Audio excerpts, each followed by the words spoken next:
인공지능 AI의 발전이 점점 빨라지는 가운데 똑같이 만들어낸 가족의 목소리로 보이스피싱을 시도하는 사례까지 발생하고 있는데요. 직접 실험해보니 똑같은 목소리를 만들어내는 데는 1분도 걸리지 않았습니다. 첫 소식 조진욱 기자가 취재했습니다. 60대 A씨가 납치됐다는 딸의 전화를 듣고 급하게 돈을 찾습니다. 엄마, 친구 보증 섰는데 친구가 연락 안 돼서 잡혀왔어. 하지만 이를 수상하게 여긴 은행원의 도움으로 다행히 송금하지 않았습니다. 딸의 전화는 AI가 만들어낸 가짜 목소리, 딥보이스 보이스피싱으로 보입니다. AI 기술이 발달하면서 이젠 짧은 음성만으로 목소리를 똑같이 흉내낼 수 있습니다. 사실 지금까지 나온 뉴스 목소리도 모두 AI였습니다. 관련 앱에서 그동안 보도된 뉴스를 넣고 몇 번 클릭하자 가짜 목소리가 바로 만들어집니다. 누군가와 똑같은 목소리를 이용하면 보이스피싱 범죄를 당할 가능성은 더 높아집니다. 최근에는 사진 한 장만으로 입모양까지 맞추는 기술이 개발돼 영상통화도 피싱 사기의 표적이 되고 있습니다. 전문가들은 SNS에 영상을 올릴 때 주의하고 지인들과는 평소에 암호를 만드는 것도 필요하다고 조언합니다. 또 다른 방어 기술로 이걸 막는 거는 아직은 좀 더 시간이 걸릴 것 같고요. 현재 단계에서는 가족이면 가족끼리 좀 사용할 수 있는 은어라든지 2차적으로 확인할 수 있는 그런 방법을 좀. 지난 7개월 동안 국내에서 발생하거나 검거한 보이스피싱 건수만 2만 3천 건 정도, 피해액은 3,200억 원을 넘어섰습니다. KNN 조진욱입니다. 태국 파타야에서 발생한 한국인 살인 사건의 용의자 가운데 한 명이 캄보디아 프놈펜에서 추가로 붙잡혔습니다. 경찰청은 파타야에서 30대 한국인 A씨를 살해한 혐의를 받는 한국인 20대 이모 씨를 오늘 새벽 캄보디아 프놈펜에서 현지 경찰과 공조해 검거했으며 국내 송환을 협의 중이라고 밝혔습니다. 국내에서 붙잡힌 공범 한 명은 내일 오후 창원지법에서 영장실질심사를 받을 예정입니다. 경남도와 창원시가 과학기술정보통신부가 주관하는 지역 디지털 혁신 거점 조성 지원 사업 공모에 선정됐습니다. 이번 공모 사업 선정에 따라 경남도와 창원시는 2026년까지 창원 국가산단에 163억 원을 들여 혁신 거점을 구축하고 산학연 협력형 연구 개발을 지원합니다. 또 2030년까지는 창원 명서동 일대에 경남 디지털 혁신타운을 조성하고 이전 기업이나 창업 기업에 임대료 100원의 사무실과 기숙사를 제공합니다. 부산시가 민선 8기 후반기를 맞아 경제부시장을 미래혁신부시장으로 바꾸는 등 조직을 개편합니다. 이번 조직 개편에 따라 행정부시장은 일반 행정과 민생 분야를 전담하고 미래혁신부시장이 시정혁신과 중장기 도시공간 계획을 담당합니다. 또 미래디자인본부와 낙동강 미래기획단, 인구정책 담당관 등이 신설되고 문화와 매력도시의 콘텐츠를 담당할 클래식 부산이 새로 출범합니다. 올해 부산의 산업 생산과 수출이 나란히 부진한 걸로 나타났습니다. 통계청에 따르면 올해 1분기 부산의 관공업 생산은 1년 전에 비해 3.9% 줄었습니다. 반면 경기와 인천은 각각 30.9%와 22.8% 급증해 큰 차이를 보였습니다. 경남의 관공업 생산 증가율은 3.3%로 역시 수도권과 차이가 컸습니다. 김해시가 추진하는 김해시립 김영원 미술관이 설립 타당성 사전평가를 통과했습니다. 김해시는 올해 초 문화체육관광부에 제출한 미술관 설립을 위한 신청서가 최종 심사를 거쳐 적정 통보를 받았다고 밝혔습니다. 김영원 미술관은 오는 10월 김해 전국체전을 앞두고 김해 종합운동장 안에 임시 개관한 뒤 내년 10월 정식 개관할 예정입니다. 법학 박사에게 반려동물 보건과 강의를, 언론학 박사에게는 부동산과 강의를 맡기는 대학이 있습니다. 부산의 한 전문대학이 전공을 무시한 채 교수들을 다른 학과로 무더기로 발령내 논란입니다. 스승의 날을 앞두고 스승의 자존감을 바닥으로 떨어뜨린 씁쓸한 대학 소식, 김건영 기자가 단독 보도합니다. 20여 개 학과가 있는 부산의 한 전문대. 신학기가 시작되고 3주나 흐른 지난 3월 하순, 갑자기 전임 교원 인사 발령이 났습니다. 무려 교수 17명의 소속 학과가 바뀌었습니다. 심지어 대다수가 전공이 비슷한 유사학과도 아니었습니다. 패션회사 출신의 의류학 박사와 영상을 전공한 언론학 박사가 동시에 부동산과로 발령났는가 하면 법학 박사인 경찰경호탐정과 교수는 반려동물 보건과로, 대신 경찰경호탐정과에는 관광학 박사인 관광영어과 교수가 발령났습니다. 흡사 돌려막기를 연상시킵니다. 교수들은 당혹감을 넘어 자괴감을 토로합니다. 사전에 협의나 동의도 없이 그냥 기존의 학과의 전공 교수들을 그냥 비전공학과로 일방적으로 이용시킨 거죠. 그러니까 지금까지도 아무 설명이 없어서 굉장히 저로서는 자괴감을 좀 많이 느끼죠, 사실. 유사과라든지 그렇게는 할 수 있습니다. 도저히 납득이 안 되는 발령이었다. 하루아침에 전공지도 교수가 없어진 학생들 역시 황당할 따름입니다. 전혀 전공이 아닌 교수 밑에서 받을 이유가 없잖아요. 우리 보고도 그만둬라, 학교 오지 마라 하는 그런 생각으로밖에 들을 수가 없어요. 일부 학생들은 총장을 찾아 학습권 피해를 호소했지만 소용없었습니다. 교수가 다른 걸 하면은 지금도 공부해가지고 거기 가서 가르치면 되지 않겠냐, 뭐 이런 식의 마인드가 저는 느꼈기 때문에 대학 측은 학생 수 급감에 따른 기존 학과의 교원 정원을 맞추기 위한 부득이한 조치라 밝혔습니다. 또 전공을 넘나드는 융합교육과 학사구조 유연화라는 정부 정책 기조와도 맞다며 대다수 교수들은 대학의 위기감에 공감해 전공 전환을 준비하고 있다고 주장했습니다. KNN 김건영입니다. 지역민들이 국회를 찾아 산업은행 개정안과 글로벌 허브도시 특별법을 21대 임기 안에 처리해 줄 것을 압박했습니다. 여러 어려움 가운데서도 지역민의 열망으로 극적인 처리가 가능할지 관심이 쏠립니다. 서울에서 김상진 기자가 보도합니다. 부산 상공회의소와 지역 시민단체 회원들이 국회 본관 앞을 채웠습니다. 부산 글로벌 허브도시 특별법과 산업은행 부산 이전을 위한 개정안 통과를 21대 국회에 요구하기 위해서입니다. 21대 국회 임기가 보름여 남짓 남은 가운데 유종의 미를 거두라고 압박했습니다. 이 법은 오늘의 할 일을 내일로 미루지 말라는 격언과 같이 21대에서 오랫동안 이 법에 대해서 통과에 대한 여야가 이미 합의가 된 만큼 21대에 반드시 글로벌 허브도시 특별법은 부산뿐 아니라 부울경 전체 발전 동력을 확보해 지속 가능한 균형 발전을 꾀하는 것인 만큼 거국적 시각에서 바라봐야 한다는 것입니다. 하지만 현실은 만만치 않습니다.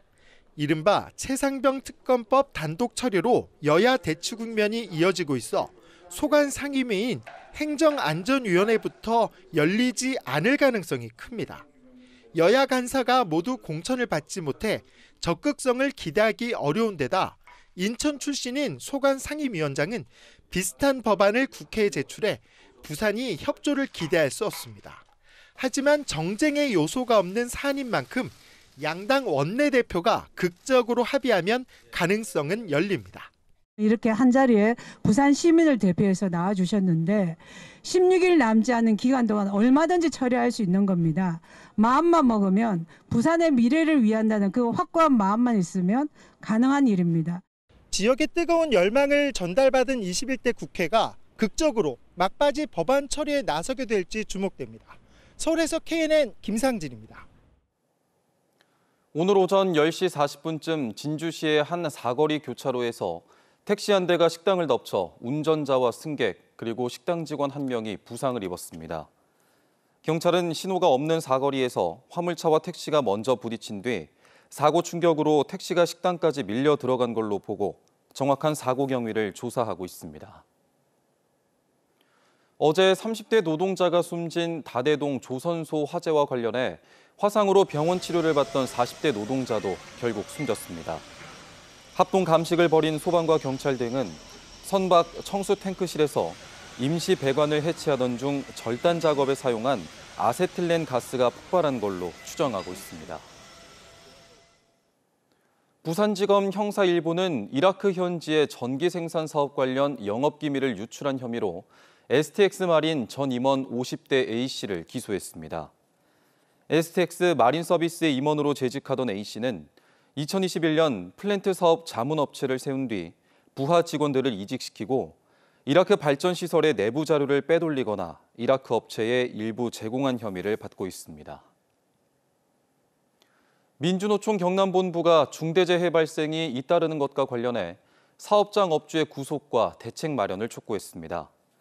민주노총 경남본부는 경남에서 올해에만 18건의 중대재해가 발생해 모두 20명의 노동자가 숨졌으며 조선소에서만 8명이 숨졌다고 밝혔습니다.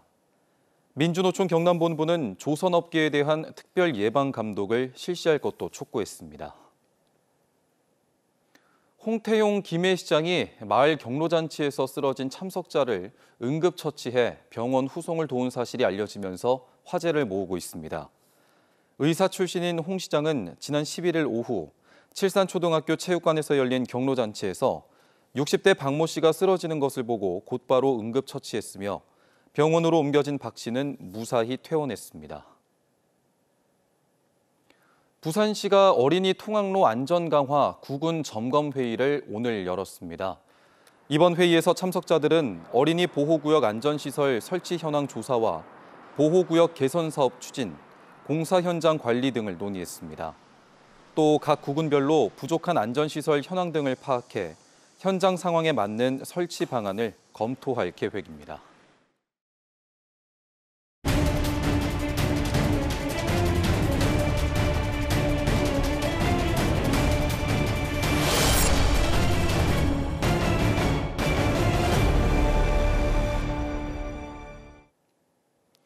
경남의 한 초등학교가 지난해 화재에 대비한다며 천장재를 교체했습니다. 그런데 정작 교체한 천장재는 화재에 취약한 방염 천장재였습니다. 교육청에서는 준불연 성적서까지 갖춘 제품이었다고 밝혔지만 실제로 시공된 것과 달랐는데요. KNN 기획보도 학교 천장재의 비밀, 이태훈 기자가 취재했습니다. 경남 통영의 한 초등학교. 지난해 이 학교는 화재에 취약하다는 이유로 기존의 플라스틱 재질 천장재를 1억 원을 들여 교체했습니다. 교체된 건 학교 측이 구매한 방염 천장재였습니다. 조달청을 통해서도 방염 천장재임이 확인됩니다. 하지만 학교 천장재는 준불연 이상의 등급을 사용해야 합니다. 이에 대해 통영교육지원청은 새로 시공된 천장재가 준불연 시험 성적서를 갖춘 적합한 것이라고 설명합니다. 일반 부직포가 아니고 물린제 이상으로 시험 성적서가 되어 있는 그런 부직포랍니다. 교육청이 제시한 시험 성적서의 실효명은 갈바륨 강판 금속 천장재로 준불연 재료 기준에 적합하다고 나와 있습니다. 하지만 KNN 취재 결과 시험 성적서에 나온 천장재는 실제 시공된 것이 아니었습니다. 시험 성적서를 받은 천장재는 실험용 구멍 3개 외에 흡음용 구멍들이 보이지 않습니다. 하지만 학교에 시공된 천장재에는 작은 흡음용 구멍들이 뚫려 있습니다. 성적서를 제출한 것과 다른 제품입니다. 또 흡음재가 붙은 천장재의 경우 흡음재 재질도 표시돼야 하지만 성적서에는 없습니다. 시험 성적서를 발급해준 한국건설생활환경시험연구원 역시 시험을 한 재료가 일반 금속 천장재였으며 흡음용 천장재는 아니었다고 밝혔습니다. 화재에 대비한다며 화재에 취약한 천장재로 교체하는 교육 행정에 대한 꼼꼼한 점검이 시급합니다. KNN 이태훈입니다. 양산 통도사가 경남에서 가장 많은 방문객이 다녀가는 곳으로 나타났습니다. 양산시가 한국관광공사 데이터를 분석한 결과에 따르면 통도사는 지난해 128만 명이 방문해 경남에서는 1위, 전국 역사 관광지 가운데서는 5위를 차지했습니다. 통도사에 이어 경남에서 방문객이 가장 많은 곳은 2위는 거제 매미성, 3위는 남해 보리암이었습니다. 경남도와 경남도 청소년지원재단이 올해 말까지 청소년 정서 지원을 위한 청소년 상담 프로그램을 운영합니다. 경남도는 올해 250개 단체 5천여 명의 청소년을 대상으로 정서 조절 능력 향상 프로그램과 인성 역량 향상 프로그램 등 6가지 프로그램을 바탕으로 연령별 맞춤형 교육을 실시할 계획입니다. 김해시가 가야 멸망기 지배층 무덤에 대한 첫 발굴 조사가 될 구산동 고분군 조사를 앞두고 개토제를 실시했습니다. 구산동 고분군 1호부는 일제강점기 시절 사진만 남아있을 뿐 당시 조사 내용 등은 알려지지 않고 있습니다. 이번에 발굴 조사가 실시될 고분군은 2호분이며 대성동 고분 박물관이 직접 실시합니다. 경상남도의 새 홍보 캐릭터 별이가 공개됐습니다. 비토섬에 얽힌 설화인 별주부전의 토끼를 재해석한 홍보 캐릭터 별이는 경남의 문화적 특성과 우주항공이라는 미래지향적인 이미지를 담아 제작됐습니다. 경남도 홍보 캐릭터 별이는 명예공무원 임명장을 받고 공식 활동을 시작했습니다. 허리 디스크 환자 대부분은 당장 수술 없이 적절한 치료로 통증을 줄일 수 있습니다. 특히 한방에서는 척추와 주변 인대, 근육의 자생력을 키우는 데 집중하는데요. 건강365에서 자세히 알아봅니다. 허리병 환자가 젊어지고 있습니다. 최근 10년간 척추 질환자 평균 연령이 5년이나 더 어려졌는데요. 진료 환자는 점점 늘면서 전체 인구 5명 가운데 1명은 척추 질환으로 치료를 받은 셈입니다. 우리가 흔히 디스크라 부르는 주간판 탈출증은 디스크가 압력을 견디지 못하고 뒤쪽으로 밀려나와 다리로 내려가는 신경을 자극함으로써 허리 통증과 다리의 저림 또는 감각 이상 등의 증세가 나타나는 질환을 말하며, 협착증은 신경이 지나다니는 척추관이 좁아져서 신경이 압박받는 질환입니다. 허리 디스크는 나이가 들면서 척추 퇴행성 변화로 생기지만 노화를 앞당기는 요소는 분명히 있습니다. 잘못된 자세가 대표적인데요. 하루 종일 앉아 일하거나 구부정한 자세로 척추 부담을 높이면 젊은 나이에도 디스크로 고생할 수 있습니다. 허리 디스크의 원인은 다양하지만 잘못된 자세와 생활 습관이 가장 큰 원인이라고 볼 수 있습니다. 잘못된 자세나 동작들이 지속적으로 행해졌을 때 우리의 척추와 골반의 밸런스는 무너지게 되며, 이로 인해 디스크에 가해지는 압력은 훨씬 더 커지게 되고 척추의 불안정성도 커지게 됩니다.